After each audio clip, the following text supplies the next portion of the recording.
Welcome to Mediocre Gaming, and today we're playing Horizon Zero Dawn. Well, good morning, good afternoon, and good evening. I'm Zarel. Let's get to it. Alright, so today we're doing Cauldron Rho, one of the cauldrons that you'll get or have an opportunity to get to while playing Zero Dawn. But before we get to that, if you like this video, give it a thumbs up, smash that subscribe button, and ring that bell to be notified of all future episodes as soon as they go live. Alright, so let's get to it. So, like some other cauldrons that you come across, Cauldron Rho, you'll have to find the entrance in order to get into it. So, unlike Cauldron Sigma, where you could just go to the front door, open it up, and start it, this one you have to find the entrance. Like at least one of the other Cauldron Rho has fallen into some disrepair, at least in the sense that you're not able to go straight to the front door and go in through there. There's been some fissures, some earth movement since it was originally built.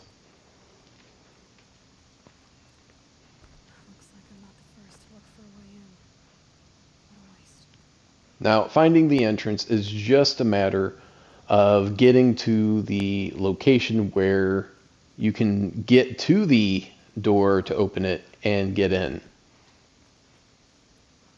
So someone has already done a lot of the legwork here. They've set up these torches and they've kind of trailblazed the area, and unfortunately, they probably met some machines that weren't too happy that they were sniffing around. Now, once you find the door, you just override it, and it will open it up for you so you can get into it. Now, unlike Cauldron Zeta, where you go in, you can grab some supplies, and then you do your fight and then move on, this one is different. It is much more like Sigma, where it is more puzzle-like, where you have to kind of figure out how to get from one section of the cauldron to the next, until you get to the core, and there are enemies that you have to deal with along the way. So part of the trick is, finding or figuring out the puzzle to get from one section to another, and the other part of it is dealing with the enemies that are blocking your path. You might be able to use stealth to get around them. More than likely, though, you will have to fight them in order to progress without any impediment. You could always run past them if you kind of know where you need to go. I've shown, without as much context, some of the parts that might be giving you a little bit of trouble. So if you get stuck, obviously you'll be able to figure out based on some of the things that I've shown here. And if not, no harm, no foul. It doesn't really give anything away because it's not a complete walkthrough of Rho. It is only giving some of the stickier points for the puzzle, at least in my mind, and then once you get through, and there's sections. It's divided up into sections, so there will be a room where you have to kind of figure out how to get from point A to point B, or maybe there's enemies, or maybe a combination of the two. So in that sense, it is very close to Cauldron Sigma, where you have to not only figure out how to get to the core of the cauldron, but you also have to deal with the enemies that are inside. Unlike Cauldron Sigma, the enemies here are slightly more dangerous. Now, of course, the reason to do this cauldron, or any cauldron, is to get those override codes for the machines. And each cauldron has its own set of override codes, so you don't get to do whichever cauldron you want to do and get all of the override codes that you want. You have to do each cauldron if you want to get the overrides for all the different machines. And Cauldron Rho is no exception. By completing Cauldron Rho, you will get the override codes for the Ravager, the Trampler, the Longleg, the Shellwalker, and also the Snapmaw. So getting those codes will help you on your path within the campaign, and it'll make it a little bit easier because you won't have to fight alone against all the machines. You can override one machine, and then that machine can help you out, or override several machines depending on how much or how many points that you've put into combat overrides.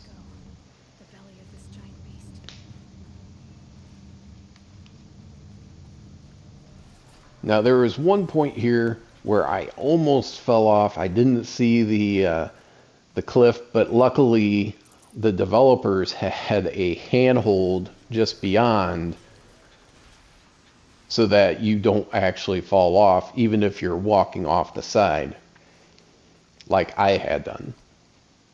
But by the time you get to this point, you are so close to getting to the core, it's not even funny. So you just have a hop, skip, and a jump to make it the rest of the way, and you can even see it from this point on.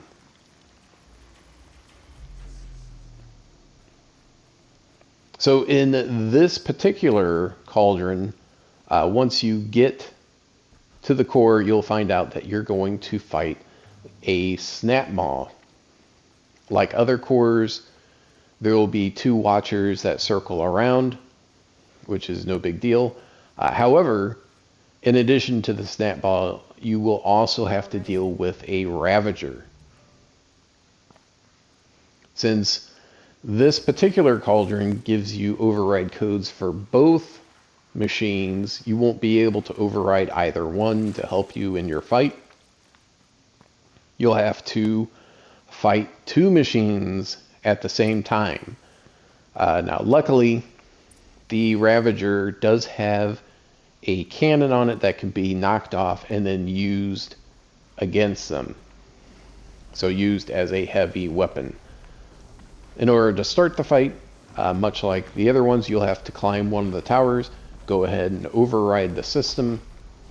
That'll complete or stop the process of building the Snapmaw that is already there, drop the shield, and then the fight will commence. Once you finish the fight, then you'll have the override, and you'll get those override codes for those machines. Well, I hope you enjoyed this video. Be sure to check us out on social media, and thank you for liking, commenting, and subscribing, and we'll see you next time.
Should have brought a cart.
More machines I can override.